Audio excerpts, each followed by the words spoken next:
క్రీస్తునందు ప్రియ సంఘమా, ప్రభువైన యేసు నామమున శుభములు. దేవుడు మనం హ్యాపీ న్యూ ఇయర్ అని చెప్తాం, కానీ హ్యాపీ హాఫ్ ఇయర్ అని ఎవరు చెప్తారు? ఎవరైనా?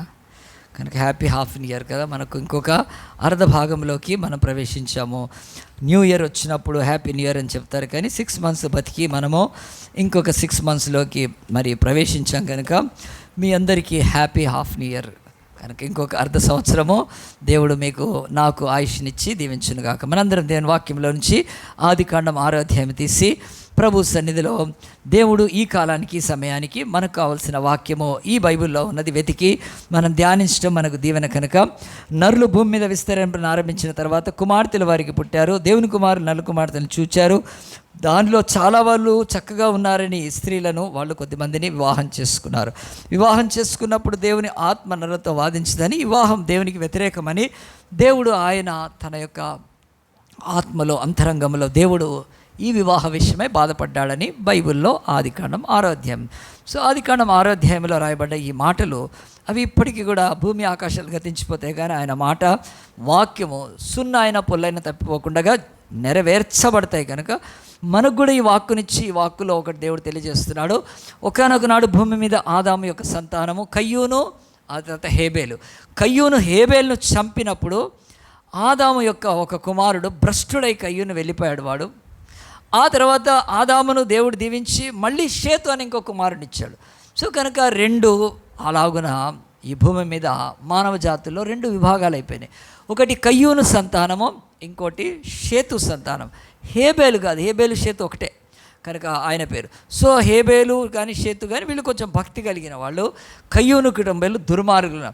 సో కయ్యూను కుటుంబీకులు భూమి మీద విస్తరణ ఆరంభించి పట్టణాలు కట్టి వాయిద్యాలు అన్నీ కనుక్కొని గొప్పగా లోకంలో దేవుడు లెక్క బతుకుతున్నారు. కానీ షేతు కుటుంబీకులు వాళ్ళు చక్కగా దేవుడి యందు విశ్వాసం ఉంచి, దేవుడి యందు భయభక్తులు కలిగి దేవుడిచ్చిన బలిని అర్పిస్తూ వాళ్ళు బతుకుతున్నారు. ఇలాగున ఈ 2 కుటుంబాలు భూమి మీద ఉంటున్నప్పుడే ఈ బైబిల్ మనకు 6వ అధ్యాయం వచ్చే వరకు ఒక క్లారిటీ ఇస్తుంది. ఏమిటంటే భూమి మీద ఈ యొక్క కయ్యూను సంతానము వారు దుర్మార్గులై, దుష్టులై, భ్రష్టులై, చాలా భక్తిహీనులై విర్రవీగుతూ భూమి మీద వాళ్ళు ఒక దానికి తెరలేపారు, బలత్కారం. కనుక ఒక భయంకరమైన స్థితికి, అలాంటి పరిస్థితులు అలాగున భూమి మీద విస్తరించిపోతున్నారు. దేవుడు చూస్తూ ఉన్నాడు. కానీ ఆయన ఈ యొక్క మనుషుల యొక్క పాపానికి ఆయన ఉగ్రత రేగుతూ ఇక దాన్ని తీసివేయాలనుకున్నాడు. కనుక మనం కూడా జనరల్గా ఎక్కడైనా ఒక చిన్న ఫైటింగ్ ఎవరంతా అనుకుంటుంటే పోలీసు వాళ్ళు, ఆ దగ్గర ఉన్న పోలీస్ స్టేషన్ వాళ్ళు వెళ్ళి ఏం చేస్తారు, వాళ్ళను కంట్రోల్ చేస్తారు, కొడతారు, చేస్తారు. ఇది కానీ ఆ గొడవ ఎక్కువైపోతుంటే ఒక్క పోలీస్ స్టేషన్లో ఉండే ఆ కానిస్టేబుల్, ఎస్ఐ సరిపోతారండి? సరిపోరు. కనుక ఇమ్మీడియట్గా అది కమిషనర్ దాకా వెళ్ళిపోతుంది. హైదరాబాద్లో ఈ ప్రాంతంలో ఎక్కువ ఉందని ఇంకా ఎక్కువగా రిజర్వ్డ్ ఫోర్సెస్ బెటాలియన్ ఉంటే పంపిస్తారు. అది కూడా కంట్రోల్ కానప్పుడు అప్పుడు 144 సెక్షన్ పెడతారు. 144 సెక్షన్ కంట్రోల్ కాకపోతే కర్ఫ్యూ పెడతారు. కర్ఫ్యూతో కూడా కంటిన్యూ కాకపోతే ఆ తర్వాత మిలిటరీకి అప్పచెప్తారు ఆ ప్రాంతాన్ని. సో ఇది జనరల్గా మనం చూస్తున్నాం కదా. మరి ఒక ప్రభుత్వం తన యొక్క బాధ్యతతో ఒక స్థలములో మరి అలజడి, దోపిడీ, దుర్మార్గత, ఆ తర్వాత కట్టుబాట్లు లేకుండా లా అండ్ ఆర్డర్ తప్పిపోతే అప్పుడు గవర్నమెంట్ యాక్షన్ తీసుకుంటుంది. వాళ్ళు తీసుకోకపోతే ఏమైపోతారు మిగతా మానవులు, మిగతా వాళ్ళంతా? అలాగున్న భూమి మీద 6వ అధ్యాయం అదేనండి. మీరు 6వ అధ్యాయం అంటే ఇదేదో బైబిల్, ఇదేదో వాక్యము, ఇదేదో కథ, ఇదేదో ఏమీ కాదు. బైబిల్ భూమి మీద జరుగుతూనే ఉంటాయి. ఖచ్చితంగా దేవుడు అలాంటి డిసిషన్ తీసుకోవాల్సి వస్తుంది. ప్రభుత్వాలు ఈరోజు మణిపూర్లో ఎలాగునైపోయిందండి. మణిపూర్లో ఇంకా మిలిటరీ ఉంది కదా. మన యొక్క చర్చ్ బిడ్డ శరణ్ తమ్ముడు బస్వరాజు మణిపూర్లో డ్యూటీ చేశాడు. ఇప్పుడు అక్కడి నుంచి అతన్ని ఆ యొక్క బెంగాల్లో ఒక చివరికి, అంటే ఆ యొక్క మయన్మార్, వేరే బంగ్లాదేశ్ బార్డర్స్లో ఉన్నాడు. ఇప్పుడు చేస్తాడు, ఫోన్ చేస్తాడు, బైబిల్ స్టడీలో జాయిన్ అవుతాడు, నాకు షేర్ చేసుకుంటూ ఉంటాడు. అవును, ఎందుకంటే అక్కడ అలజడి ఉంది. మరి ఎంత మారణహోమం అండి ఆ యొక్క మణిపూర్లో. ఒక 300 చిలుకు పైన మందిరాలను కాల్చేశారు. ఎంతమందిని చంపారో తెలియదు కదా. ఒక అబ్బాయి డేవిడ్ అనే అతను తల నరికి కాంపౌండ్ వాళ్ళు కట్టారు. అరాచకం ఎక్కువైపోతుంది. చివరికి ఒక అమ్మాయిని బట్టలు ఊడదీసి కదండి నడిపించుకుంటా ఒక 30 మంది మూకలు కదా. ప్రపంచ దేశాలు సిగ్గుపడేటట్టు కదండి. భారతదేశాన్ని భారత మాత అని పూజిస్తారు, ఇక్కడ తెలుగు తల్లి అని పూజిస్తారు. కనుక ఎంతమంది స్త్రీ దేవతలు. క్రిస్టియానిటీకి స్త్రీ దేవత లేదు అసలు. అట్లని పురుషుడు కాదు, దైవమే దేవుడు. కనుక యేసుక్రీస్తు బొమ్మ అందుకే నుంచి పెట్టుకోం కనుక అలాంటి స్త్రీని ఆరాధించి, స్త్రీని పూజించి, స్త్రీని గౌరవించి దేశంలో ఒక అమ్మాయిని బట్టలు విప్పితే ఆ వీడియో ప్రపంచంలో వైరల్ అయింది. కనుక మరి ఇలాంటి దుర్మార్గత ఉన్నప్పుడు ప్రభుత్వాలు ఏం చేస్తాయి? యాక్షన్ తీసుకుంటాయి కదా, తీసుకుంటుంది. మణిపూర్ విషయంలో తీసుకునే యాక్షన్ అది మనము అంగీకరించలేకపోతున్నాం ఎవరు, ఎందుకంటే అది పక్షపాతంతో కూడిన ధోరణిగా తప్ప అది ఈ ప్రభుత్వం అలాగున వారిని పాపం ప్రేమించట్లేదు, లేకపోతే వాళ్ళను భారతీయులు అనుకోవట్లేదు కనుక. సో ఇలాంటి పరిస్థితులు ఎందుకు ఈ మాటలు? మరి దేవుడు కూడా ఆయనకు ఉగ్రత రేగినప్పుడు ఏం చేస్తారంటే, ఇలాంటి అలజడిలో దేవుడు ఒక డిసిషన్ తీసుకున్నాడు, నేను భూమి మీద అందరినీ కూడా ఇక తుడిచిపాడేస్తాను. కానీ భూమి మీద అందరినీ చంపేస్తే, భూమి మీద అందరినీ నశింపజేస్తే మానవుడు ఎక్కడుంటాడు? మళ్ళీ మానవ జాతి ఎక్కడుంటుంది? కనుక ఉండదు. కనుక ఈరోజు ఎందుకు అభయారణ్యాలు పెట్టి పులులను కాపాడుతున్నారు, సింహాలను కాపాడుతున్నారు, ఈవెన్ నెమలిని కూడా కాపాడుతున్నారు, ఎందుకంటే అవి అంతరించిపోతున్నాయి కనుక. అలాగున మానవ జాతి అంతరించకుండా ఉండాలంటే మళ్ళీ దేవుడు మానవులందరినీ కూడా నశింపజేస్తే మళ్ళీ ఆదామును తయారు చేయాల్సి వస్తుంది. ఆదాములాగా ఇంకొక అవ్వను ఇది అవసరం లేదు దేవుడి. కనుక ఆయన భూమి మీద పరిశీలించి చూసినప్పుడు ఎవరైనా ఒకడు నీతిమంతుడు ఉంటే అతన్ని బట్టి ఈ భూమి మీద కాపాడి ఆ సంతతి ద్వారా మళ్ళీ నేను పునరుత్పత్తి జరిగించవచ్చు అని అనుకున్నప్పుడు దేవుడు ఆయన దృష్టిలో, ఇంత చెడిపోయిన దృష్టి లోకంలో ఆయనకు ఒక వ్యక్తి కనిపించాడు. చూడండి, ఆయన 9వ వచనంలో 6 నోవాహు వంశావళి ఇదే. నోవాహు నీతిపరుడు, తర్వాత తన తరములో నిందారహితుడు, 3వది నోవాహు దేవునితో నడిచినవాడు. చూశాడు, ఒక్కడైనా ఉన్నాడా అంటే ఒక్కడున్నాడండి, నోవాహు. కనుక నోవాహును చూసి, నోవాహు నువ్వు నా దృష్టిలో నీతిమంతుడు, నా దృష్టిలో నిందారహితుడు, నాతో నడిచే మంచిగా ఉన్నావు, నీవు ఈ భూమి మీద ఉన్న బలత్కారాన్ని, భూమి మీద ఉన్న దుష్టుని, భూమి మీద చెడును, భూమి మీద ఉన్న పాపాన్ని, భూమి మీద ఉన్న మనుషుల యొక్క దుర్మార్గతలో బ్రతకకుండా ఎంత నీతిగా బ్రతుకుతున్నావు. దేవుడి ఆత్మకి ఎంత సంతోషం అండి, ఎంత సంతోషంగా. ఒక తల్లిదండ్రులు ఉన్నారు, పిల్లలందరూ ఫెయిల్ అవుతుంటే వాళ్ళ ఇంట్లో ఒక కొడుకు మంచి చదివితే ఎట్లుంటుందండి? తల్లిదండ్రులకు చాలా సంతోషం అనిపిస్తుంది. సేమ్ దేవుడికి కూడా చాలా మంచిగా అనిపించింది. నోవాహుని పిలిచి, నోవాహు నిన్ను నేను కాపాడుతాను, ఈ భూమి మీద నేను ప్రతి మనిషిని తుడిచివేయబోతున్నాను, నువ్వు ఒక ఓడ కట్టుకోమన్నాడండి. వెంటనే అతను దేవుడి మాటకు లోబడి ఓడ కట్టుకున్నాడు. ఆ ఓడలోకి తన భార్య, తన యొక్క పిల్లలు, 3 కొడుకులు కోడలతో ఆ ఓడలోకి వెళ్ళాడు. మరి దేవుడు ఓడ ఒక్క రోజులో కట్టాడా? ఒక్క రోజులో కట్టగలిగా? కాదండి. అరౌండ్ బైబిల్ యొక్క లెక్కల ప్రకారం 100 ఏళ్ళు ఓడ కట్టి ఉంటాడు. 100 years కట్టాడు. ఎందుకు అబ్బా 100 years పడుతుందా? మా చెవిలో పువ్వు పెడుతున్నావా పాస్టర్ అంటే కాదండి. అప్పట్లో ఏ టెక్నాలజీ లేదు. అంతకుముందు ఓడ ఎవరు కట్టలేదు. ఓడ అంటే ఏంటో తెలియదు వాళ్ళకు. కనుక ఫస్ట్ టైం ఓడ కడుతున్నారు. ఇప్పుడు మీకు తెలుసా, ఫ్లయింగ్ కారు కనుక్కోవటానికి ఇప్పుడు 10 ఏళ్ల నుంచి వింటున్నాను నేను. ఫ్లయింగ్ కారు కనుక్కోవటానికి కదా 10 ఏళ్ళు దాటిపోయింది. మరి ఇంకా కూడా ఇప్పుడు జపాన్లో, చైనాలో కూడా వచ్చింది, కారు వచ్చింది. అమెరికాలో టెస్లా అతను కూడా మరి కార్, కానీ అది ఏమీ కూడా కాదు. ఒక ఫ్లయింగ్ కార్ అంటే ఆకాశంలో ఎగిరే కారు కనుక్కోవాలంటే దాదాపు 10 years నుంచి చూస్తున్నా, కాలేదు, ఇంకా కాలేదు కంప్లీట్గా. దానికి గవర్నమెంట్ పర్మిషన్ ఇచ్చేంత లేదు. మరి అలాంటిది ఇప్పుడు ఇంత ఫాస్ట్ ఏఐ టెక్నాలజీ డెవలప్ అయినప్పుడు ఒక ఫ్లయింగ్ కార్నే ఇంత అన్నప్పుడు ఈ భూమి మీద కొన్ని వేల సంవత్సరాల క్రితం, క్రీస్తుకు పూర్వం అరౌండ్ 3000 years టు పైన ఓడ కట్టడం ఎవరికి తెలియదండి, రాదు. కనుక 100 ఏళ్ళు తీసుకున్నాడు. రెండవది, ఆ 100 ఏళ్ళు కట్టడానికి ఆ సమయాన్ని దేవుడు ఏం చేశాడు? నోవాహును వచ్చి అడుగుతున్నాను, నువ్వు ఓడ ఎందుకు కడుతున్నావు అంటే, ఇదిగో లోకం మునిగిపోబోతుంది, లోకం నాశనం అయిపోతుంది. ఎట్లా అంటే ఒక వరద వస్తుంది, లేకపోతే జలప్రలయం, అదా అంతకుముందు వర్షమే తెలియదు వాళ్ళకు. మరి అలాంటి పరిస్థితుల్లో ఎలాగని అనుకున్నప్పుడు దేవుడు వాళ్ళు మారు మనసు పొందాలని, వాళ్ళు రక్షణ పొందాలని దేవుడు ఆ సమయం ఇచ్చాడు.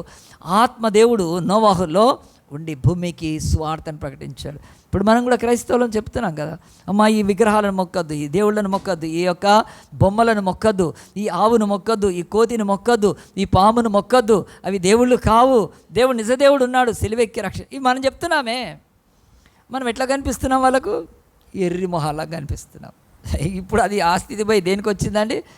దేశ ద్రోహుల కింద వచ్చాం కనుక, మత మార్పిడిలు చేస్తున్నారని ఇలాగున స్థితికి దిగజారిపోయారు వాళ్ళు. వాళ్ళ కళ్ళు మూయబడినాయి కనుక కదా, కళ్ళు మూయబడి ఆ బొమ్మలను పూజిస్తున్నారు. మనం ఏం చేస్తామండి? నోవాహుడు ఏం చేయలేకపోయాడు.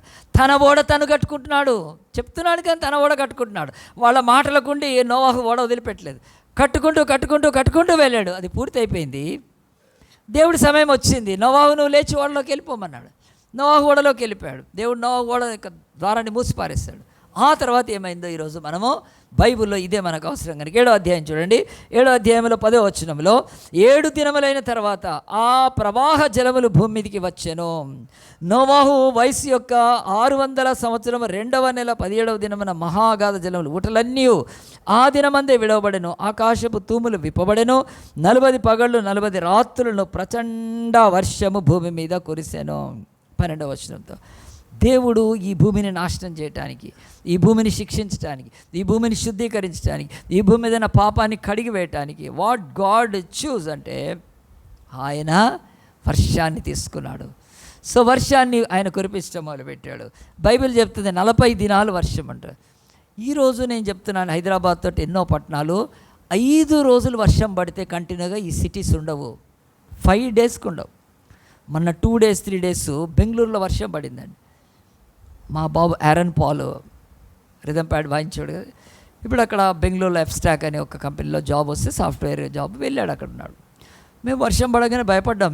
నేను పాస్టర్ ఫోన్ చేసాం, ఎట్లా ఉన్నారు? ఏం లేదు మా డాడీ మంచిగా ఉంది ఇక్కడ అంటే. అతను ఉండేది ఇందిరానగర్ దూరంలో. 2 చచ్చిపోయారు కదండి బెంగళూరులో వర్షం పడి. ఇంకా వర్షాలు ఏం పెద్ద ప్రారంభమే కాలేదు, ఏదో తూ పడుతున్నాయి వర్షాలు కదా. కొంచెం వర్షానికి బెంగళూరులో ఎంతో ప్రాంతం మునిగిపోయి 2 చచ్చిపోయారు. మన సిటీకి కూడా ఈ యొక్క 5 రోజులు పడితే హైదరాబాద్ సిటీ ఉండదండి. దేవుడు చెప్తున్నాడు 40 దినాలు, 5 రోజులు కాదు కదా, 1.5 రోజు కురిస్తే ఈ యొక్క మందిరం లేకపోతే ఈ చర్చ్ బిల్డింగ్లోకి నీళ్ళు వచ్చినాయండి. 2020 అక్టోబర్ 13వ తారీఖు రాత్రి వర్షం పడతా ఉంది, పెరిగింది ఆ వర్షము. అప్పుడు ఇక్కడ సరూనగర్ చెరువు అని ఉందండి, ఒక లేక్ ఉంది, అది దానికి కట్ట కూడా ఉంది కానీ కట్టేం తెగలేదు అది, కానీ ఓవర్ఫ్లో అయింది. ఓవర్ఫ్లో అయినాక డ్రైనేజ్ తీసుకోలేదు. ఆ నీళ్ళు ఇలాగుని ఈ చర్చ్ బిల్డింగ్కి ఎదురుగానే వివి నగర్ లోపలికి అది పొరిలి ప్రవాహం వస్తే ఇక్కడున్న ఆ యొక్క మరి మెట్రో కింద ఉండే అడ్డు కూడా అది ఎగిరిపోయి నీళ్ళు ఇలాగొచ్చాయి. ఇది సెల్లార్లో ఉంది కనుక నీళ్లు మునిగినాయండి, నీళ్ళలో మునిగిపోయింది. ఈ ఫ్యాన్ల వరకు నీళ్ళండి అన్నిటికీ. అప్పుడు ఈ టీవీ కొనలేదు, నయ్యం దేవా, మొత్తం మునిగిపోయినాయి. అన్ని టీవీలతో పాటు యాంప్లిఫై అన్నీ మునిగిపోయినాయి. ఎంత బాధ, ఎంత వ్యధ ఆలోచించండి. మరి అలాగనొచ్చినప్పుడు మేము చాలా దుఃఖపడ్డాం, బాధపడ్డాము. ఈ యొక్క కార్పెట్లు అన్నీ మళ్ళీ పిండుకున్నాం, మళ్ళీ ఆరబెట్టుకున్నాం, అన్ని బుక్కులన్నీ ఆరబెట్టుకున్నాం, అయిపోయింది. ఎందుకు? 3 రోజుల వర్షం కాదు, 1.5 డే వర్షానికి ఇది మునిగిపోయింది. బైబిల్ పిచ్చి కథ కాదు, ఇది పురాణం కాదు, ఇతిహాసం కాదు, కట్టుకథ కాదు, ఇది బైబిల్ చెప్తుంది. ఈ భూమి మీద ఉన్న ఏ సిటీ 5 డేస్ దేవుడు వర్షం పంపిస్తూ ఉండవు. భూమి మీద మహా కట్టుకుంటున్నారు కనుక ఎవడైనా ఆకాశ హారమాలు స్కై స్క్రాపర్స్లో ఉన్న కిందికి దిగలేడిగాడు, అవి కూడా మునిగి. అలాగున దేవుడు ఉగ్రత ఒకనాడు భూమి మీదకి వచ్చినప్పుడు 40 దినాలకు ఆ రోజు భూమి మీద వర్షం ప్రబలుతూ ఉంది, పడుతూ ఉంది. ఏమైపోయారు మానవులంటే ఆ యొక్క బైబిల్ అది చెప్తుంది, భూమి మీద ఉన్న సమస్తము నాశనమైంది. కింద వచనాలు చూడండి. తర్వాత దేవుడు యొక్క వాక్యములో బైబిల్ అంటుంది 20 వచనం, 15 మూరల ఎత్తున నీళ్లు ప్రచండంగా ప్రబలేను గనుక పర్వతములు మునిగిపోయాను. అప్పుడు పశువులేమి, పక్షులేమి, మృగములేమి, భూమి మీద ప్రాకు పురుగులేమి, భూమి మీద సంచరించు సమస్త శరీరలేమి సమస్త చచ్చిపోయిరి. పొడి నేల మీద ఉన్న వాటన్నిటిలో నాసికారంధ్రంలో జీవాత్మ సంబంధమైన ఊపిరి గలవన్నీ చనిపోయాను. నరులతో కూడా పశువులు, పురుగులు, ఆకాశములు, నేల మీద జీవరాశులు అన్నీ తుడిచివేయబడెను. ఫినిష్. భూమి మీద దేవుడు ఆ యొక్క వర్షాన్ని పంపించాడు.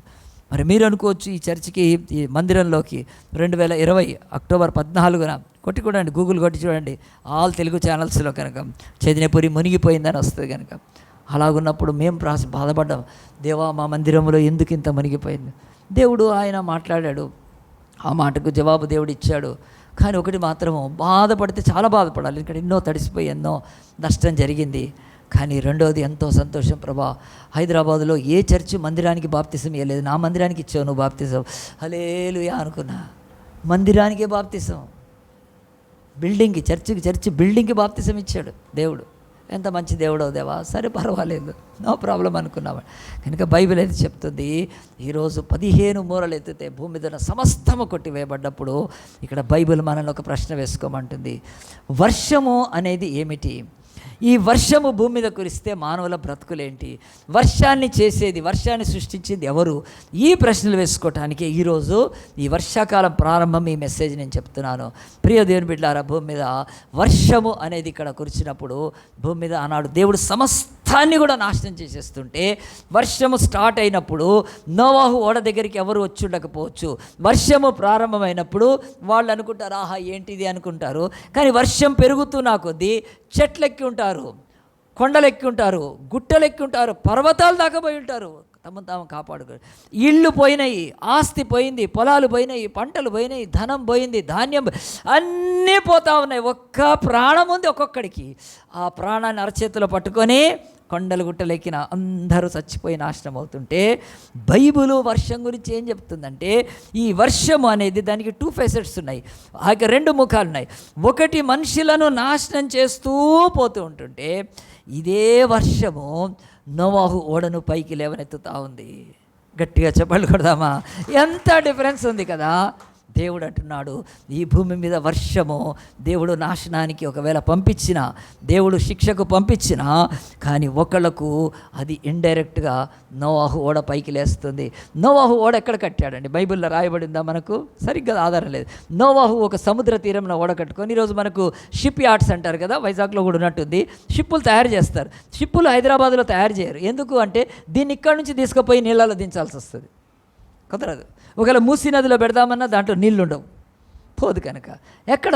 సముద్రాల వద్దనే ఈ యొక్క షిప్ యార్డ్స్ లేకపోతే షిప్ మ్యానుఫ్యాక్చరింగ్ ఉంటుంది. ఎందుకంటే అంత పెద్ద హల్క్, ఆ యొక్క బల్క్ షిప్ అది నీళ్ళల్లోకి దగ్గరలో ఉంటే దాన్ని నీళ్ళల్లోకి ఆ యొక్క లాంచ్ చేస్తారు.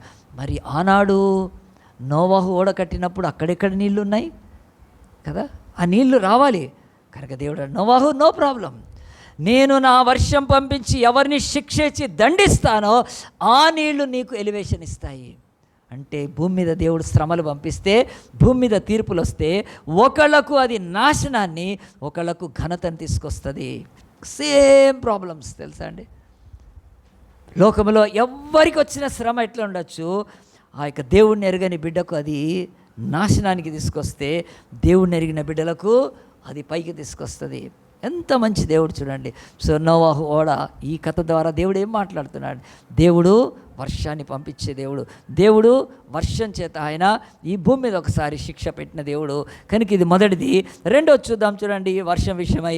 ఆ తర్వాత నోవాహు చావలేదు, నోవాహు మీద ఒక్క చుక్క వర్షం పడలేదు, నోవాహు ఏమీ కోల్పోలేదు, ఆయన బిడ్డలు క్షేమంగా ఉన్నారు. నిర్గమకాండం 9వ అధ్యాయం తీద్దాము. నిర్గమకాండం 9వ అధ్యాయం తీస్తే ఇక్కడ కూడా వర్షం విషయమై ఇంకోటి బైబిల్ మాట్లాడుతూ ఉంది. నిర్గమకాండము 9వ అధ్యాయంలో దేవుని యొక్క వాక్యము 22వ వచనం, యెహోవా నీ చెయ్యి ఆకాశం వైపు చూపు, ఐగుప్తు దేశం మనుషుల మీద, జంతువుల మీద, పొలముల కూరల మీద, వడగండ్లు ఐగుప్తు దేశం అంతటి మీద దేవుడు పడునని మోషేతో చెప్పాను.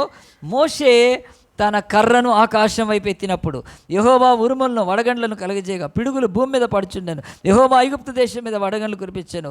అలాగు వడగండ్లతో కలిపిన పిడుగులను బహుబలమైన వాయను. ఐగుప్తు దేశం అంతటి అది రాజ్యమే అలా ఎన్నడూ అటివి కలగలేదు. దేవుడు ఇంకొక ఇన్సిడెంట్లు, ఇక్కడ వర్షమే కాదు, వర్షంతో పాటు పిడుగులు పడుతున్నాయి, వడగండ్లు పడుతున్నాయి. రెయిన్ ఉంది, రెయిన్ మనకు తెలుసు కనుక హెయిల్ స్టోన్ అంటారు ఆ యొక్క పిడుగులు, ఆ యొక్క వడగండ్లు. ఆ తర్వాత లైట్నింగ్ కనుక ఇక ఉరుములు కూడా వస్తున్నాయి. ఏమవుతుందంటే వాళ్ళ బతుకు కనుక ఎందుకు దేవుడు ఇక్కడ పెట్టాడు? వర్షము కూడా అది మంచికి కదా, వర్షము పంటలకు కదా, వర్షము పాడికి కదా, వర్షము మంచి ఆ యొక్క ధాన్యానికి పొలాలకు కదా. కానీ ఇక్కడ వర్షం అట్లా కాదండి. వర్షంలో వడగండ్లు పడుతున్నాయి. ఒకవైపు అగ్ని, అది ఎట్లా ఉంటుంటుందండి, చల్లగా ఒకవైపు, వేడిగా ఒకవైపు.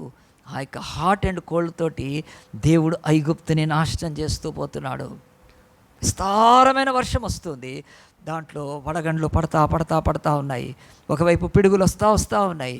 ఆ దెబ్బకు ఆ యొక్క ఐగుప్తులో ప్రజలు భయంకర. ఎందుకు దేవుడు అంటే, ఇది బైబిల్లో సండే స్కూల్ పిల్లల కథ. నేను ఈ మాట వాడుతుంటాను, ఎప్పుడు వాడతాను. సండే స్కూల్ పిల్లలు అంటే మనం ఎవ్వరం కూడా ఏబిసిడీలు ఆలు first class second class books తీసుకొని చదవము, ఎందుకంటే అవి చిన్నప్పుడు చదివేస్తాము, ఇప్పుడు వాటితో పని లేదు. కనుక బైబిల్లో ఇవన్నీ కూడా ఆ యొక్క సండే స్కూల్ చిన్నపిల్లల కథలు. ఇవి మీరు ఖచ్చితము తెలుసుకోవాలి. తెలుసుకోకపోతే అది మీరు బాల్యదశలో నడిపోతారు పిల్లలుగా.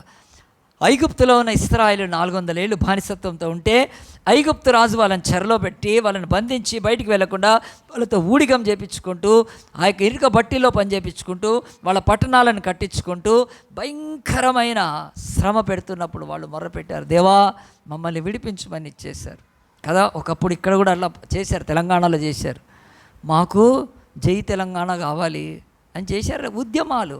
ఎందుకంటే పరుల పాలన, ఆ యొక్క ఇతరుల పాలన కింద ఎవరు ఉండడానికి ఇష్టపడరు కనుక తెలంగాణ 60 సంవత్సరాలు కదా పోరాడితే తెలంగాణ రాష్ట్రం వచ్చేసింది. కానీ ఇప్పుడు అట్లా పోరాటానికి అవకాశం ఎందుకుందంటే ఇక్కడ డెమోక్రసీ ఉంది కనుక, ప్రజాస్వామ్యం. మరి ఐగుప్తులో ప్రజాస్వామ్యం ఉంటుంది అప్పట్లో, ఇప్పటికి 1000 సంవత్సరాల క్రితం. ఒక కఠినమైన ఫరో రాజు మగపిల్ల పడితే కుతికే బిసికి చంపేయమన్నాడు వాడు. అట్లాంటి ఆజ్ఞలు ఇచ్చాడు వాడు, కుతికే బిసికి చంపేయండి అని చెప్పిన వాడు వాళ్ళ యొక్క ఉద్యమాలకు ఛాన్స్ ఇస్తాడా? వాళ్ళు మొర్ర పెడితే దేవుడు మోషేని పంపాడు. మోషే చేతికి, నీ చేతిలో ఏముందంటే కర్ర చాలు, నువ్వు బో, నేను చూసుకుంటా అన్నాడు. వెళ్ళి ఆ కర్రతో ఐగుప్తుని తుత్తునీలుగా చేశాడు. ఫరో గర్వాన్ని అడిచాడు, మరి ప్రథమ సంతాన్ని హతమార్చాడు. వెండి బంగారాలతో వాళ్ళని విడిపించాడు దేవుడు యుద్ధం చేశాడు వాళ్ళతో. కనుక ఆ యొక్క ఘటనలోనే దేవుడు 10 తెగుళ్ళు పంపిస్తే దాంట్లో ఇది ఒక తెగులు, వడగండ్లది ఒక తెగులు, వర్షము ఒక తెగులు, ఆ యొక్క పిడుగులు ఒక తెగులు. కనుక ఈ తెగులు పంపించినప్పుడు దేవుడి ఉద్దేశం ఏంటి? దేవుడి ఉద్దేశం, నోవాహు కాలంలో వర్షం పంపించినప్పుడు దేవుడి ఉద్దేశం ఏంటి? భక్తిహీనుడు, అక్రమకారుడు, దుర్మార్గుడు, దుష్టుడు, కామాంధుడు, మోసగాడు, నరహంతకుడు, లూటీ చేసి అందరినీ చంపేయాలని ఒకేసారి పంపించాడు దేవుడి తెగులు. మనకు 2021లో కూడా ఒకసారి పంపించాడు. దాన్ని ఏమంటారు చెప్పండి? కరుణ కాదు, దేవుడి కరుణ వేరు, కరోనా వేరు. కరోనా దేవుడు పంపించాడు. అది ఈరోజు ఎవడు ఎట్లా మాట్లాడినా బైబిల్ నెరిగిన నాలాంటి సేవకులు 100% చెప్తారు. దేవుడు చెప్పాడు, తెగులు చేతను, కాటుక చేతను, వడగడ మీ కష్టార్జితం అంతటే అయినను ఒక్కడు నా తట్టు తిరగలేదు. హబక్కుకు 2:17లో ఉంటుంది. దేవుడు చెప్పాడు కనుక నేను తెగులు అది కరోనా దేవుడు పంపించిందే. ఆనాడు వర్షం పంపించి అందరిని నాశనం చేస్తే ఈరోజు తెగులుతో కూడా ఆయన పని ఆయన చేస్తున్నాడు. ఆలోచించండి, బైబిల్ చెప్తుంది ఆనాడు ఐగుప్తు మీదకి ఎందుకు పంపించాడు ఈ యొక్క తెగులు? వర్షంతో కూడిన, వడగండ్లతో కూడిన, పిడుగులతో కూడిందంటే ఆ యొక్క అగ్ని ఒకవైపు మంటలు కాలుతున్నాయి, ఒకవైపు వడగండ్లు పడుతున్నాయి, ఒకవైపు వర్షం కురుస్తుంది.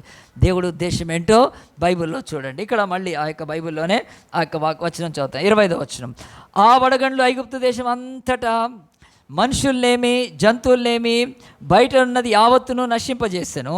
వడగండ్లు పొలములోని ప్రతి కూరను చెడగొట్టెను, పొలములోని ప్రతి చెట్టును విరగొట్టెను అని బైబిల్ చెప్తుందండి. దేని గురించి అంటే దేవుడు సేమ్ దండన, ఒక శిక్ష గురించి పంపించాడు. వాళ్ళ చెట్లు, వాళ్ళ యొక్క పొలము, వాళ్ళ యొక్క ఫలాలు అన్నిటి మీద పడాలి, అవి నాశనం కావాలి. దేవుడు ఎందుకో తెలుసా అండి?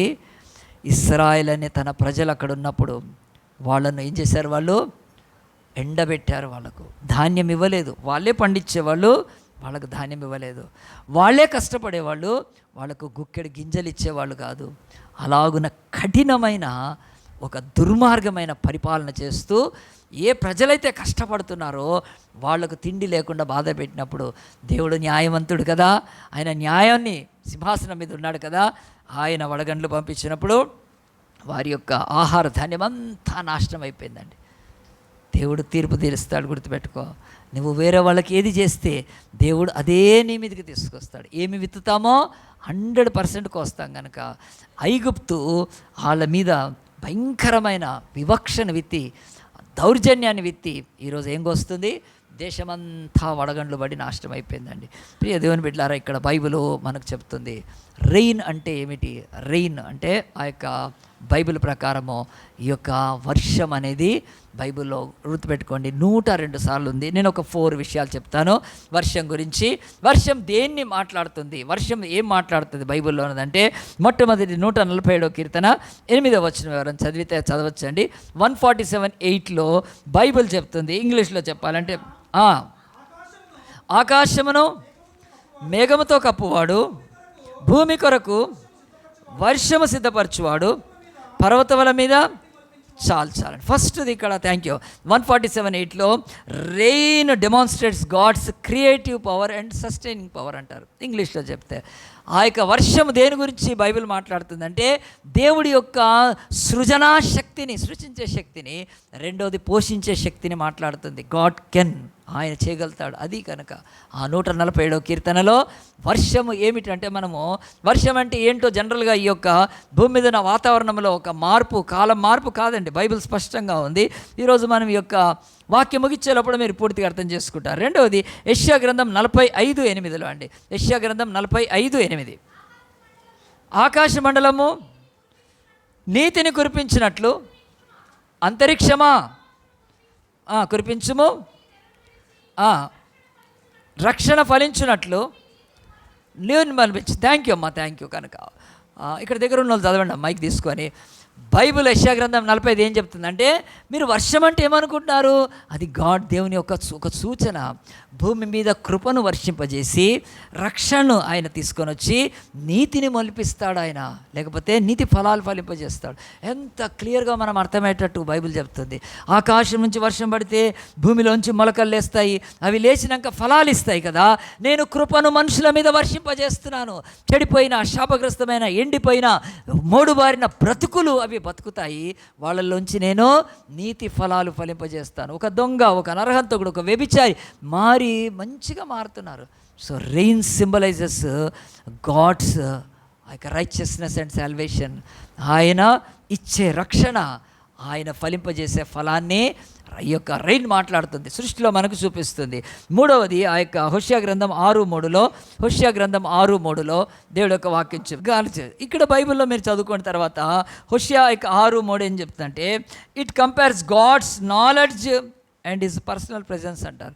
దేవుడిలో జ్ఞానము, వర్షము, అది మన మీదకి జ్ఞానం అట్లా వర్షింపజేస్తాడు దేవుడు.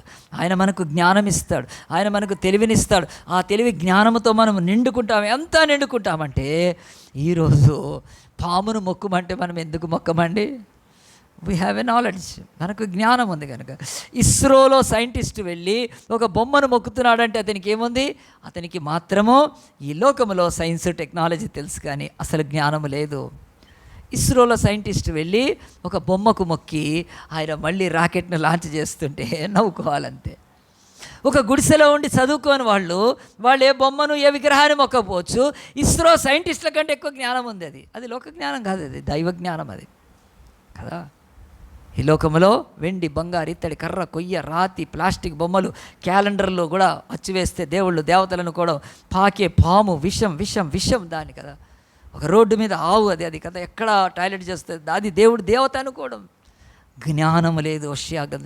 ద రెయిన్ సింబలైజెస్, ఎవరి మీద అయితే దేవుడి యొక్క కృప వర్షిస్తుందో, లేకపోతే ఆయన జ్ఞానమో, అది వాళ్లకు గొప్ప నాలెడ్జ్గా ఉంటుంది. ఇది రెయిన్కి సూచన కనుక. తర్వాత ఆఖరిది ఆ యొక్క సామెతలు 16:15లో ఉంచాడు. సామెతలు 16:15లో దేవుడు ఇక్కడ ఒక రాజును ఉద్దేశించి చెప్తున్నాడు. సామెతలు 16:15లో బైబిల్ ఏం చెప్తుంది? సామెతలు 16:15, నువ్వు ముందు కూర్చోమ్మా, చాలా సంతోషం.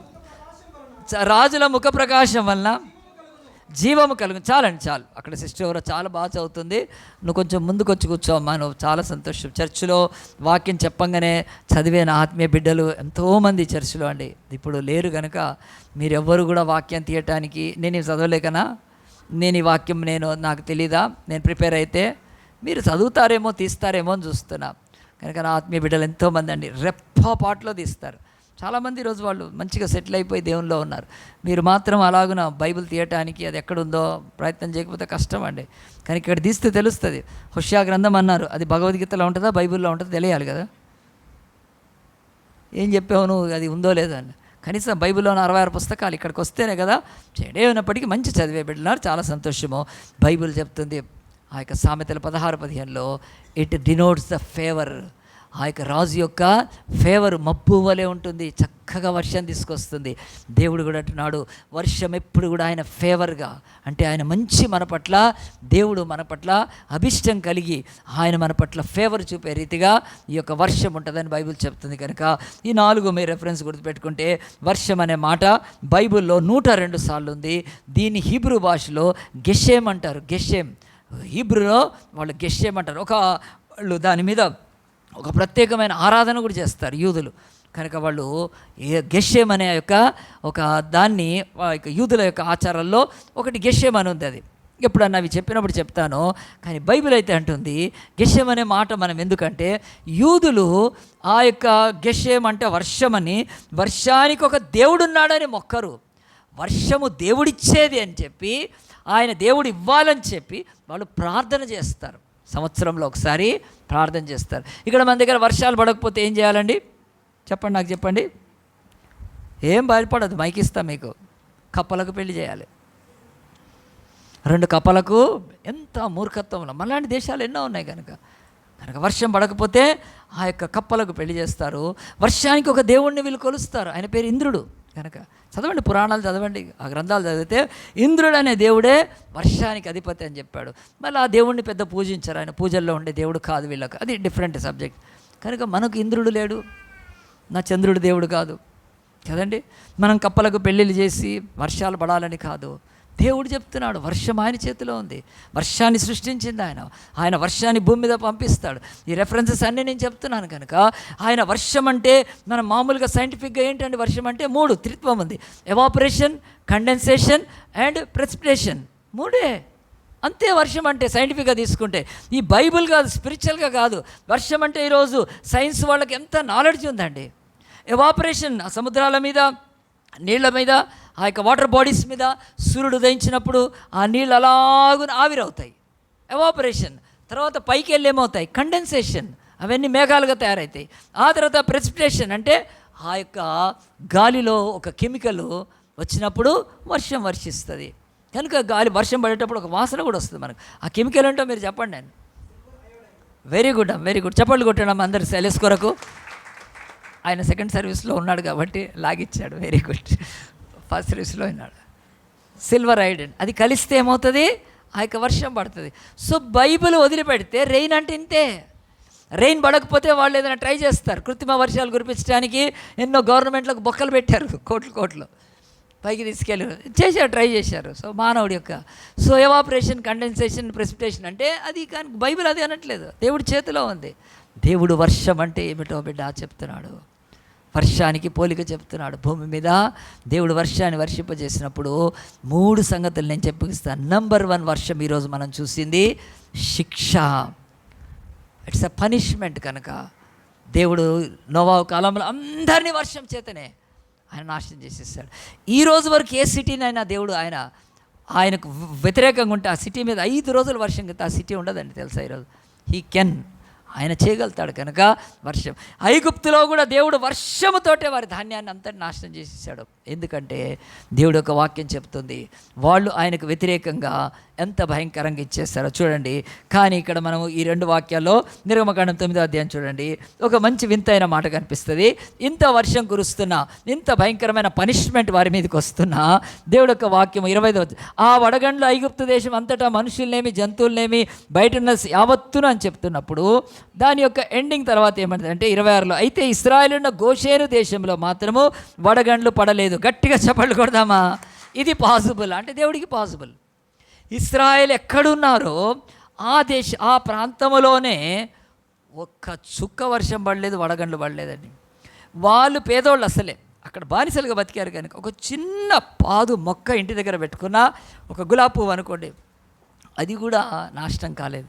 ఐగుప్తులో మాత్రం చెట్లు భయంకరమైన పెద్ద పెద్దవి కూలుతూ ఉన్నాయి. దేవుడు అట్లా అన్నప్పుడు దేవుడు ఇంకొకటి చెప్తున్నాడు. మన కళ్ళ ముందు పోల్చుకుంటే ఒకవేళ ఆ యొక్క మనము నోవాహు ఓడ చూస్తే ఆ వర్షం 40 ఒక్క చుక్క నోవాహు మీద పడిందా అండి వర్షం? ఆయన భార్య మీద పడిందా? ఆయన పిల్లల మీద పడిందా? ఆయన మరి ఓడలోకి వెళ్ళేటప్పుడు బట్టలు తీసుకెళ్ళాడా లేదా? చాలామంది హాస్టల్కి బట్టలు తీసుకెళ్లకుండా వెళ్తారండి. చాలామంది బాత్రూంలో కూడా టవల్ తీసుకెళ్లకుండా వెళ్తారు.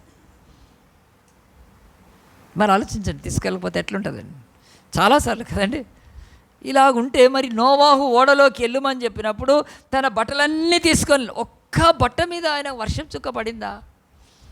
ఏమీ పడలేదండి. దేవుడు చెప్తున్నాడు ఈరోజు భూమి మీద వర్షం అనేది ఒక పనిష్మెంట్ అయితే ఆయన ఓడ కట్టుకున్న రక్షణ ఓడలో అది పడదు, ఒక్క చుక్క పడదు. భూమి మీద బయట మరణం మృదంగం మోగుతున్నా ఆయన దగ్గర ఉన్న ఒక పిచ్చుక చచ్చిపోయి ఉండదు దాంట్లో ఓడలో. చిన్న పిచ్చుకలు కూడా వెళ్ళే దాంట్లోకి. బయట భయంకరంగా నశించిపోతున్నారు. ఆయన దగ్గర ఒక పిచ్చుక ఉంటే ఆ పిచ్చుకకు కూడా పెట్టుంటాడు, ధాన్యం తీసుకెళ్ళాడు, అది ఏమీ కాలేదు. దేవుడు అంటున్నాడు, మన బ్రతుకుల్లో ఈ వర్షం అనేది పనిష్మెంట్కి సూచన అయితే దేవుడు తన బిడ్డల మీద ఉండదు. రెండవది, ఐగుప్తులో అంత వర్షము, పిడుగులు, వడగండ్లు పడి నాశనం అవుతుంటే గోషేనులో ఒక్క వడగండ్లు పడలేదు. దేవుడు చెప్తున్నాడు, ఆయన చేతిలో ఉందని చెప్తున్నాడు ఆయన. కనుక ఇవి మనం జ్ఞాపకం చేసుకుంటే ఇప్పుడు కంక్లూజన్కి వచ్చేస్తే, మొట్టమొదట మనం 3 చూస్తే, మొదట రెయిన్ అంటే అది దేవుడు పనిష్మెంట్గా వాడుతున్నాడు. దేవుడు rain comes for the punishment, ఈరోజు ఎక్కడైనా పనిష్మెంట్. రెండవది రెయిన్ ఏమిటంటే ఇది దీవెన అని చెప్తున్నాడు. చూడండి యెహెజ్కేలు గ్రంథం ఒకసారి తీయండి. యెహెజ్కేలు గ్రంథంలో 34:26లో బైబిల్ చెప్తుంది, దేవుడు ఒక వాక్యం, ఇక్కడ స్క్రీన్ మీద కూడా దాని యొక్క మంచి బొమ్మ ఉంది, మీరు చూడొచ్చు. ఋతువుల ప్రకారము వర్షము కురిపించేదను, దీవెనకరమగు వర్షములు కురియును. చాలండి, చాలు, ఆ మాట చాలు. మీరు ఇక్కడ స్క్రీన్ మీద కూడా చూడొచ్చు. దేవుడు చెప్తున్నాడు, వర్షము రెండోది ఋతువుల ప్రకారం పడ్డప్పుడు అది దీవెన ఆశీర్వాదంగా ఉంటుంది, అది దీవెన మేలుగా ఉంటుంది. కనుక మనందరం యోవేలు గ్రంథం తీద్దాము. 2:23 చూసి, యోవేలు గ్రంథంలో 2:23లో ఇలాగున రాయబడింది చూడండి. యోవేలు గ్రంథంలో దేవుడు అంటున్నాడు, నా బిడ్డలకు నా యందు విశ్వాసం ఉంచి భయభక్తులు కలిగిన బిడ్డలని నేను ఎప్పుడు వదిలిపెట్టేవాడిని కాదు కదా. యోవేలు 2:23లో ఇలాగుంది, సియోను జనులారా ఉత్సహించి మీ దేవుడు అయిన యెహోవాను సంతోషించండి. పేజ్ నెంబర్ 753 అండి.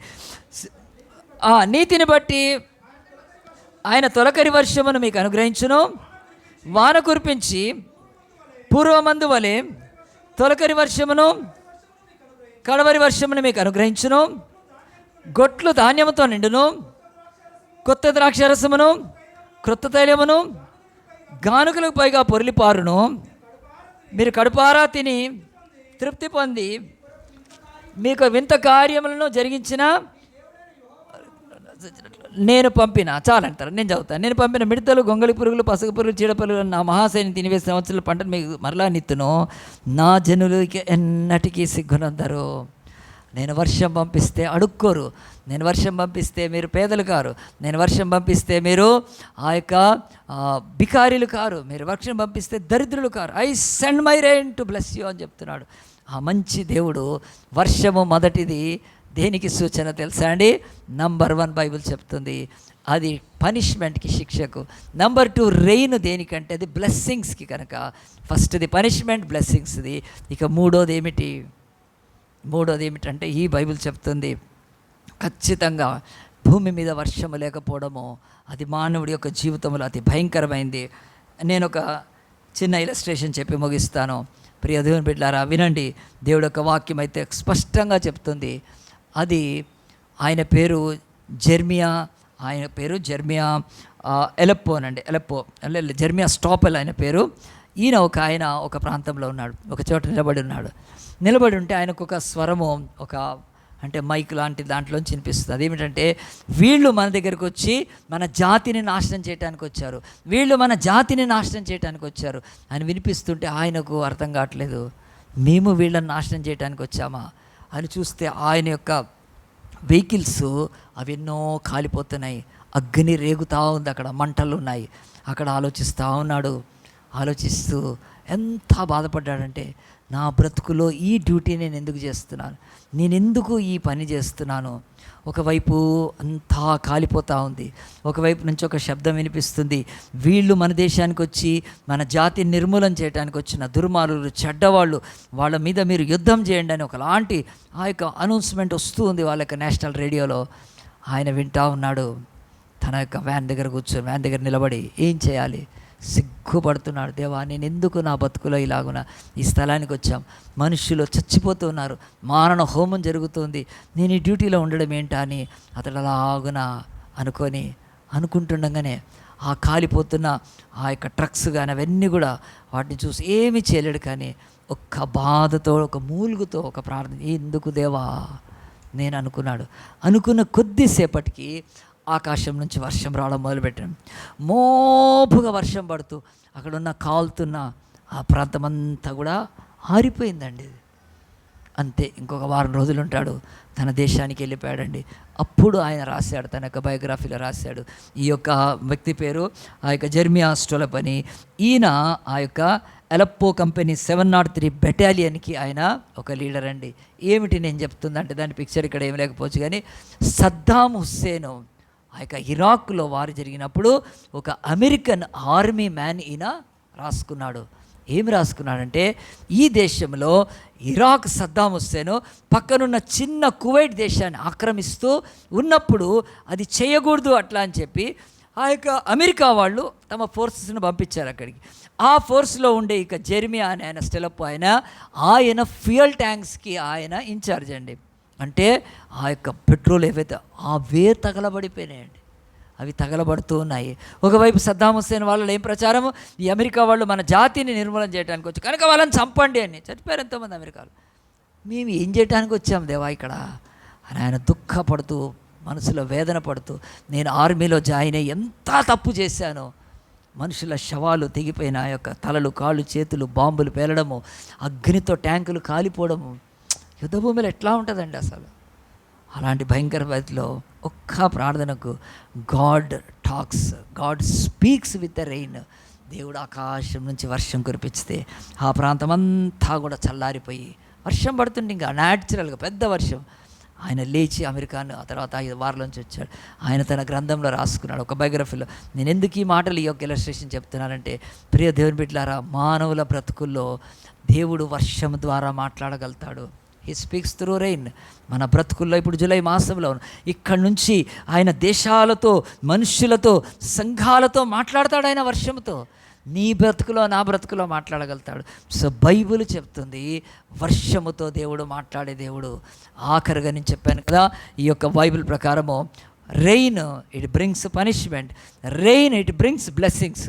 మూడోది రెయిన్ అనేది ఏంటో హెస్కేలు గ్రంథం 14వ అధ్యాయం 13 తీసి మనం ప్రార్థన చేసుకుందాం. హెస్కేలు గ్రంథం 14:13 దేవుని, నరపుత్రుడా, ఏ దేశమైతే విశ్వాసఘాతకమై నా దృష్టికి పాపం చేసెనో దానికి నేను విరోధినై ప్రాణాధారము ఆహారం లేకుండా కరువు పంపించి మనుషులను పశువులను నిర్మూలన చేయుదును. నోవాహును, దానియేలును, యోబును ఈ ముగ్గురాటి దేశంలో ఉండినను వారు తమ నీతి చేత తమ్మును మాత్రమే రక్షించుకుందరు. చాలా బైబిలు ఈ గుర్తుపెట్టుకోండి. హెస్కేలు గ్రంథం 14:13 అంటున్నాడు దేవుడు, ఈ యొక్క వర్షము లేని స్థితి అది కర్స్. అది మొదట వర్షం దేవుడు పంపిస్తే అది పనిష్మెంట్ కావచ్చు. అధికమైన వర్షం 3:3 చూద్దాం. అధికమైన వర్షము అది శిక్షకు, తగిన వర్షము, ఋతువుల పడే వర్షము అది బ్లెస్సింగ్.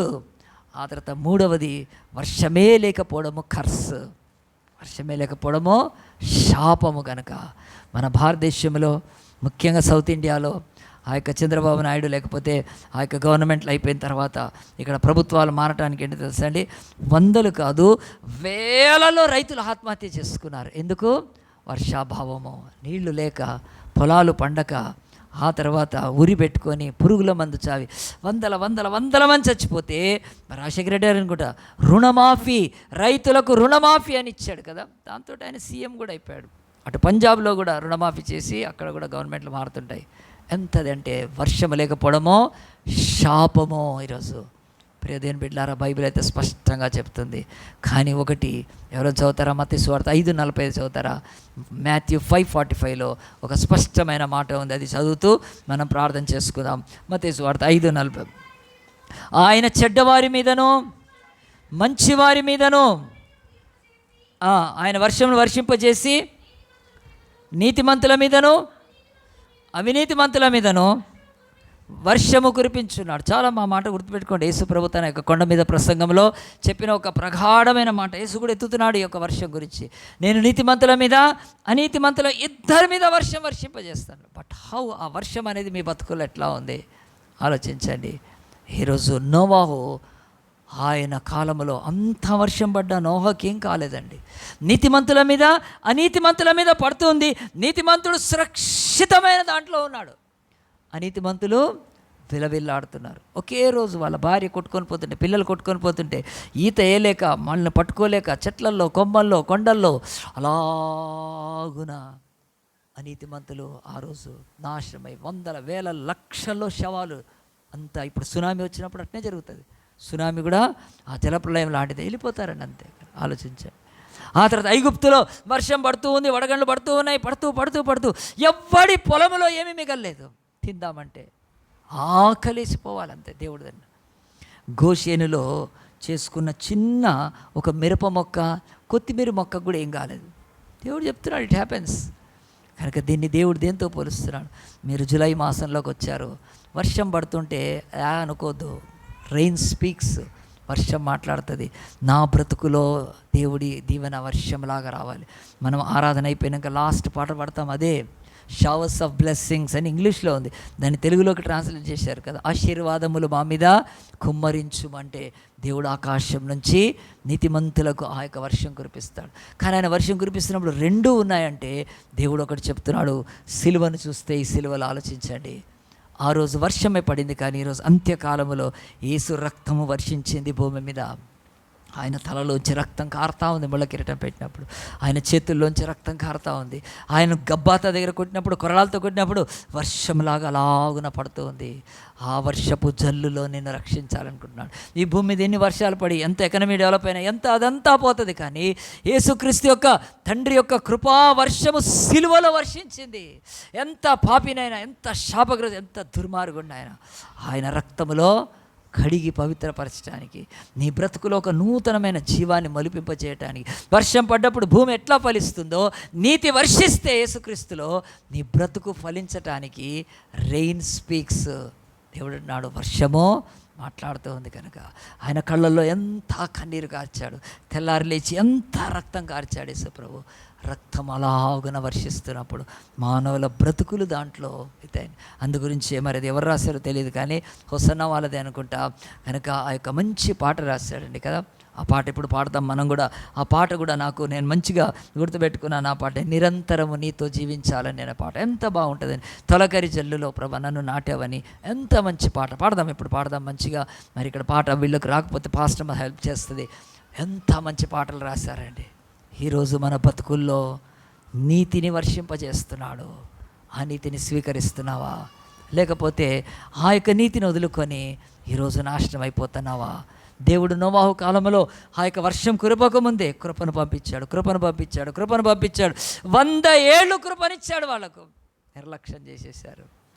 ఐగుప్తులో ఆ యొక్క పేద బిడ్డల్ని చంపి బాధపెట్టి, కడుపుతో ఉన్నామే, నీ కడుపులో బాబు ఉన్నాడో పాప ఉన్నాడో అప్పుడు తెలియదు కదా. ఇప్పుడైతే సైన్స్ డెవలప్ అయింది. అబ్బాయి పుడితే గొంతు మిసికి చంపేసేవాళ్ళు. ఎంత క్రూరత్వం. దేవుడు కృప ఇచ్చాడు ఐగుప్తు. కానీ ఐగుప్తు ఒక్కసారి ఇశ్రాయేలీయులు బయటికి వెళ్ళిపోయినాగానే ఆ యొక్క దేశం నాశనం అయిపోయింది. మనం ఈ లోకంలోంచి వెళ్ళిపోతాం కృపను వాడుకుంటే, కానీ ఈ లోకపు యొక్క శాపంలో పట్టబడకుండాలంటే దేవుడు చెప్తున్నాడు, నీతిని దేవుడు మనలో వర్షింపజేస్తుండగా నీతిని స్వీకరిస్తున్నామా? విస్తారంగా ఇలాంటి చర్చెస్లో ఎంత బైబిల్ స్టడీ ఉంటుంది, ఎంత వాక్యం ఉంటుంది. కనుక ఆ వాక్యంలో నువ్వు నిజంగా ఫలిస్తున్నావా కదండి. వాక్యము బండ మీద పడితే వెళ్ళిపోద్దండి. బండ అంటే ఏంటి? కఠిన హృదయము. వాక్యము ఆ యొక్క నీళ్లు బండ మీద పడితే వెళ్ళిపోతాయండి, కానీ అది భూమిలో పడితే ఆ భూమిలోకి వెళ్ళి ఎక్కడో నుంచో విత్తనం బయటకు వస్తుంది కదా. కఠిన హృదయాలతో బతుకుతున్న మానవ జాతి మీద అంటున్నాడు, నా కృప దేశాల మీద నేను వర్షింపజేస్తున్నా. హృదయాన్ని మొండి చేసుకొని, హృదయాన్ని కఠినం చేసుకొని, బండాబారి ఆ యొక్క శాపములోకి వెళ్ళిపోతున్నారు. కానీ నా కృప నా కుమారుల్లో కుమరించాను. ఆయన తలలోంచి రక్తం చుక్కలు పడుతున్నప్పుడు ఏం పాపం చేశాడు ఆయన? భూమి మీద ఆయన వర్షాన్ని, రక్తాన్ని ఆయన వర్షింపజేశాడు. ఆ ప్రేమ సరిపోదా? ఇంకా బొమ్మల్ని, ఇంకా విగ్రహాలను, ఇంకా లోక మతాలను ఆచరిస్తుంది కాబట్టి ఏం చేయలేడు. కానీ ఒకనాడు లోకము తీర్పు వచ్చినప్పుడు అప్పుడు ఎవరు కూడా తప్పించుకోలేరు. అందరం తల వంచుదాము, కళ్ళు మూసుకుందాం. దేవా, వర్షాకాలం స్టార్ట్ అయింది నాయన. Rain speaks. కనుక బయటికి వెళ్ళినప్పుడు మనం వర్షం పడుతున్నప్పుడు ఆ వర్షంలో ఏం చూస్తున్నాం మనం కదా? వర్షం ఎంత మోపుగా పడింది, వర్షం ఇవన్నీ కూడా వ్యర్థము. కానీ వర్షం ఎంత భయంకరమైందో కూడా దేవుడు చెప్తున్నాడు. I can send rain and I can destroy the nations. భూమినే నాశనం చేశాను. ఈరోజు నా వర్షం పంపించి పాప పట్టణాలను ఎంతసేపు నాశనం చేయాలంటే కాదు. క్రీస్తు అడ్డుపడుతున్నాడు. క్రీస్తు యేసయ్య తండ్రి నా యొక్క రక్తాన్ని నేను వర్షంలాగా కురిపించాను కదా, వీళ్ళని క్షమించు, ఈ దేశాలను, ఈ ప్రజలను, ఈ కుటుంబాలను క్షమించు అని ప్రభు అడ్డుపడుతుంటే మనం కొట్టుకొని పోకుండాన్నాము. మన మీద వడగండ్లు పిడుగులు కూడా అవి కురిస్తే మనం నాశనం కాకుండా యేసు అడ్డుకుంటున్నాడు. ప్రియ దేవుని బిడ్డ, ఒక్కసారి ఆలోచించు. ఈరోజు రెయినీ సీజన్లో ఉన్నాము. మనము ప్రార్థన చేస్తే దేవుడు వర్షం ఇస్తాడు. అది ఏలియా కాలంలో జరిగింది కనుక అలాగున మనందరి బ్రతుకుల్లో వర్షాన్ని దేవుడిచ్చే దేవుడు. వర్షంతో మాట్లాడుతున్నాను నమ్మి ఒక్క మాట ప్రార్థన చేసుకుందాం. దేవుని యేసయ్యా, యేసయ్యా, ఎంత వాక్యాన్ని నా మీద నువ్వు వర్షం వల్ల కురిపిస్తున్నావు ప్రభా. అయ్యా, నాకు యూట్యూబ్లో వాక్యం ఉంటుంది ప్రభా, బైబిల్లో వాక్యం ఉంటుంది, చర్చిలో బైబిల్ స్టడీ ఉంటుంది, ఆదివారం వాక్యం ఉంటుంది. నా బ్రతుకులో ఈ వర్షాన్ని ప్రభువా నేను నిర్లక్ష్యం చేస్తే అయ్యా నేను తప్పించుకోలేను ప్రభా. కనుక ప్రభా, నీ వాక్యం అనే వర్షాన్ని నా మీద ప్రభా వర్షింపజేస్తున్నప్పుడు నీ ఉద్దేశం యెషయా 45 ప్రకారం నాయన, అయ్యా నేను రక్షణ అనే యొక్క మొలకెత్తాలి, నీతిలో నేను ఫలించాలి ప్రభా. నాయన నేను ఫలిస్తే నా భార్య బిడ్డలు బాగుంటారు కదా ప్రభా, నేను ఫలిస్తే నా కుటుంబీకులు బాగుంటారు కదా నాయన. అనేక సమస్యల నుంచి యేసు ఎండిపోయిన చెట్టు మీద ప్రభా నాయన, అయ్యా నువ్వు రక్తము కారుస్తూ సిలువలో ఎక్కింది ప్రభా, నన్ను ఫలింపజేయటానికి నా మీద నీతి సూర్యుడిగా ఉదయించావు నాయన. నన్ను నీ మొలకగా ప్రభా నన్ను నాటుకున్నావు కనుక నీ తొలకరి వర్షపు జల్లులో నన్ను ప్రభా నాయన నీ బిడ్డగా మార్చుకో ప్రభా. ఎంత మంచి పాట అండి, హోసన్న వాళ్ళు రాసినట్టున్నారు ఆ పాట కనుక అలాగున మనం కూడా ప్రార్థన చేసుకుందాం. ప్రభా నన్ను ప్రభా రెయిన్ మూడిటికి సూచనగా ఉంది నాయన. ఒకటి అది శిక్షకు, రెండవది దీవెనకు. పూర్తి వర్షం లేకపోవడమో శాపానికి. కనుక ఎన్నో చర్చెస్లో వాక్యం ఉండదు, అవి శపితమైన స్థలాలుగానే ఉన్నాయేమో. కనుక ఎన్నో చర్చెస్లో మంచి వాక్యం ఉంటుంది, అది దీవెనకరము. కొన్ని చర్చెస్లో ఓవర్గా భాషలు మాట్లాడండి, అవి ఇవి ఏదో గందరగోళం, అవి శిక్షించబడతారు. ఆ చర్చెస్లో వాక్యానికి మించి వెళ్ళిపోతున్నారు వాళ్ళు. సో ఈ 3 కూడా మన ముందున్నాయి. తగినంత వర్షము చేత నీ హృదయం తడవబడితే కృప చేత నీలో నీతి మొలుస్తుంది. నువ్వు దేవుని బిడ్డవవుతావు. నీ భాగ్యం ఎంత గొప్పది, నీ ఆరోగ్యము, నీ ఆనందము, నీ కుటుంబము, నీ సంపాదన ప్రతిదీ దీవెనగుండి ఎంత బాగుంటావు దేవునిలో, సృష్టిలో. కనుక అలాగున ప్రభువుకు సమర్పించుకో. ప్రభా ఈ వర్షాకాలం నా బ్రతుకుల్లో ప్రభా నేను ఫలిస్తాను ప్రభా, నీ కృపలో ఫలిస్తానని తీర్మానం చేసుకో. ప్రార్థన చేసుకుందాం. జీవంగల దేవా, పరిశుద్ధుడా, మహోన్నతుడా నాయన, ఈరోజు ప్రభా తొలకరి జల్లును అయ్యా కడవరి వర్షాన్ని కురిపించే దేవుడవు నువ్వు ఒక్కడవే నా తండ్రి నాయన. మేము నాయన తండ్రి నాయన వర్షానికి ఒక దేవుడు ఉన్నాడని కానీ, కప్పలకు పెళ్లి చేయడం కానీ, ఇంకా ఎలాంటి దరిద్రాలు మాకు లేవు ప్రభా. You are God of creation కనుక, సృష్టికి దేవుడవు నీవు నాయన. ఆ యొక్క సృష్టిలో యొక్క వర్షం ఒక భాగము కనుక ప్రభా నాయన, అది కూడా సైంటిఫిక్గా నాయన ఈరోజు ఎంతో కనుక్కున్నారు వర్షం ఎట్లా పడుతుందో. నిజమే నాయన, అది న్యాచురల్ కనుక ప్రభా దాన్ని సృష్టించింది మాత్రం నీవే. వర్షాన్ని పంపించి నువ్వు నాశనము చేయగలుగుతావు నాయన, వర్షము లేకుండా శపించగలుగుతావు. కానీ తగిన కాలములో ఋతువుల్లో పడ్డ వర్షం ప్రభా అది దీవెన నాయన మాకు. కానీ అలాంటి నీ వాక్యపు దీవెనలో మేము ముందుకు సాగుతాం. ప్రతి బిడ్డను జ్ఞాపకం చేసుకోండి. నీ కుమారుడి రక్తము సిలువలో వర్షింపజేసావు నాయన, వీధుల్లో వర్షింపజేసి ఇంకేం కావాలి ప్రభా. నీ రక్తపు మడుగులో మేము కట్టబడి ప్రభా ఫలించుటకు మా అందరికీ కృపను సహాయం చేయమని, విధమైన వాక్యాన్ని నారుకట్టి నీరుపోసి నూరంతాలు ఫలింపచేయమని మా ప్రభు మా రక్షకుడైన యేసు నామాన్ని బట్టి ప్రార్థించి అడిగి వేడుకుంటున్నాము తండ్రి.